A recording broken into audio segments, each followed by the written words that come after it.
Assalamualaikum warahmatullahi wabarakatuh. Selamat berjumpa lagi dengan saya Rahmat Suroso, SPD MPD, Guru PPKN SMP Negeri 1 Kandang Serang, Kabupaten Pekalongan, Provinsi Jawa Tengah. Yang kami hormati Bapak dan Ibu Guru PPKN di seluruh Nusantara, yang kami banggakan anak-anakku, siswa-siswi SMP MTS di seluruh Nusantara. Pada perjumpaan kali ini, saya akan menyampaikan materi PPKN kelas 9 semester 1 pada Kedaulatan Negara Kesatuan Republik Indonesia untuk melaksanakan prinsip-prinsip kedaulatan sesuai dengan Undang-Undang Dasar Negara Republik Indonesia, di mana di sini akan kita bahas tentang perkembangan demokrasi di negara Indonesia. Anak-anak bisa membuka buku paket halaman 67 dan seterusnya, buku paket PPKN kelas 9. Anak-anakku yang kami cintai,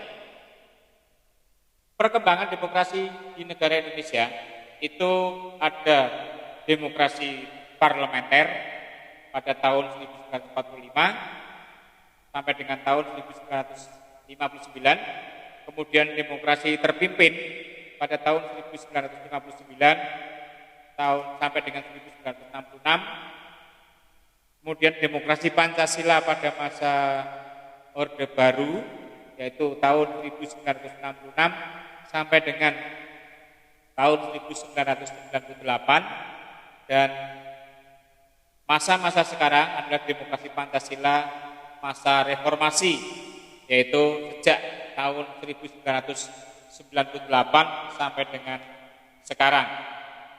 Mari kita bahas satu persatu.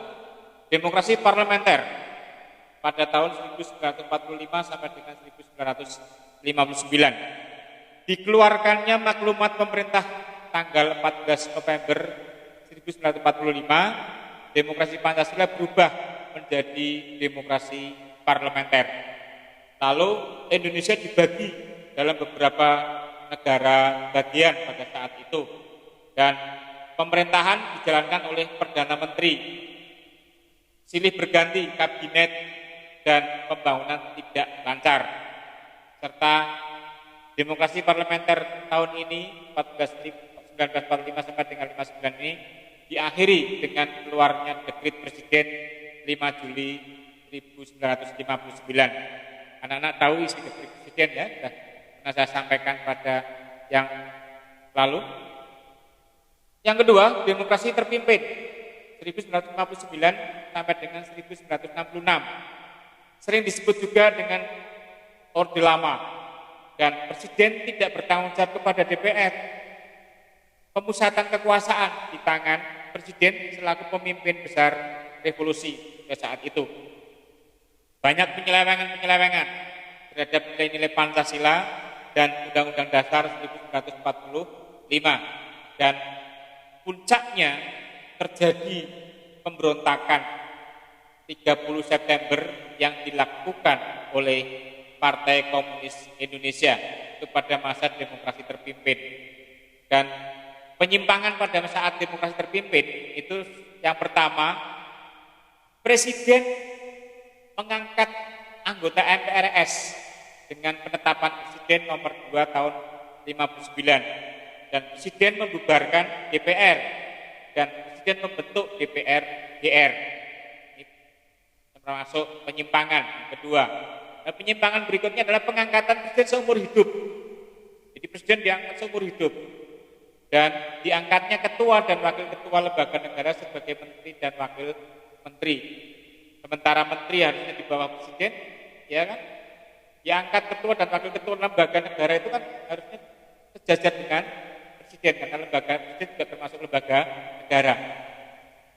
Maka setelah terjadi penyimpangan-penyimpangan tersebut, muncullah 3 tuntutan rakyat yang terkenal dengan nama Tritura. Yang pertama, bubaran Partai Komunis Indonesia, tuntutannya bubarkan PKI. Yang kedua, bersihkan kabinet dari unsur-unsur PKI. Dan yang ketiga, turunkan harga, perbaiki ekonomi. Ditanggapi oleh Presiden Soekarno dengan mengeluarkan Super Semar. Tak lama kemudian kepemimpinan negara beralih dari Presiden Soekarno ke Presiden Soeharto. Munculnya masa demokrasi Pancasila tahun 66 sampai dengan 98, yaitu masa Orde Baru. Ya, masa Orde Baru. Demokrasi berikutnya demokrasi Pancasila pada masa Orde Baru.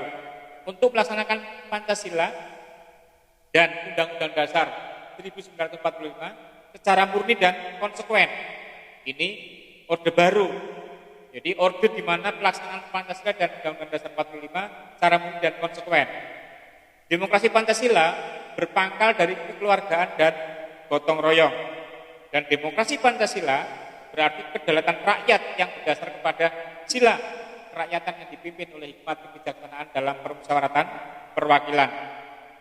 Demokrasi Pancasila pada masa Orde Baru punya keunggulan-keunggulan, di mana mengutamakan pengambilan keputusan dengan musyawarah mufakat dalam semangat kekeluargaan dan mengutamakan keselarasan dan keseimbangan antara hak dan kewajiban, antara kepentingan pribadi dan kepentingan umum. Lebih mengutamakan kepentingan dan keselamatan bangsa dan negara daripada keselamatan dan kepentingan pribadi atau golongan. Kelemahan demokrasi pada saat masa Orde Baru itu apa? Nah, kekuasaan presiden tidak dibatasi sehingga kekuasaan menumpuk pada presiden pada saat itu. Tumbuh subur budaya apa? KKN, korupsi, kolusi dan nepotisme yang bukan haknya diambil.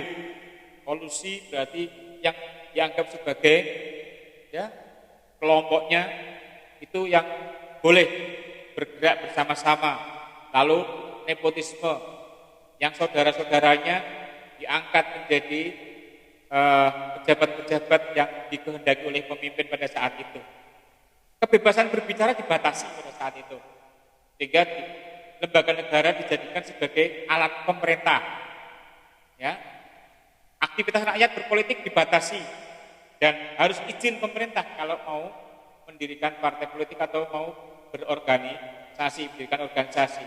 Jadi hak berbicara, padahal hak berbicara adalah hak asasi, freedom of speech, salah satu hak asasi manusia untuk berbicara. Akhirnya Orde Baru pun terjadi otoritas, ya, atau pola kediktatoran kepemimpinan dan pembangunan tidak merata, sehingga masih banyak daerah-daerah yang tertinggal. Pembangunan terpusat ya, di ibu kota negara dan kota-kota besar yang lainnya. Lalu lahirlah gerakan yang namanya gerakan reformasi yang dipelopori mahasiswa menuntut reformasi di berbagai bidang kehidupan. Ini diakhiri dengan pengunduran diri Presiden Soeharto pada tanggal berapa? Pada tanggal 21 Mei 1998 dan digantikan oleh Wakil Presiden B.J. Habibie. Anak-anakku yang kami cintai, lalu setelah Presiden Soeharto mundur diganti oleh B.J. Habibie, maka demokrasi Pancasila pada masa reformasi mulai tanggal 21 Mei 1998 sampai dengan sekarang, di mana terjadi penegakan hukum, penegakan kedaulatan rakyat dengan memberdayakan pengawasan oleh lembaga negara, lembaga politik dan lembaga kemasyarakatan. Yang kedua, pembagian dan pendelegasian secara tegas memenang kekuasaan antara eksekutif, legislatif dan yudikatif. Ya, trias politika diterapkan di sini. Penghormatan kepada keberagaman asas, ciri, aspirasi dan program partai politik yang pluralisme bermacam-macam. Demikian anak-anak untuk pembahasan kali ini tentang perkembangan demokrasi di negara Republik Indonesia.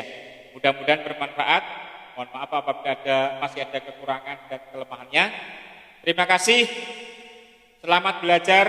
Mudah-mudahan kalian semuanya menjadi warga negara yang dapat diandalkan dan mengamalkan Pancasila secara murni dan konsekuen.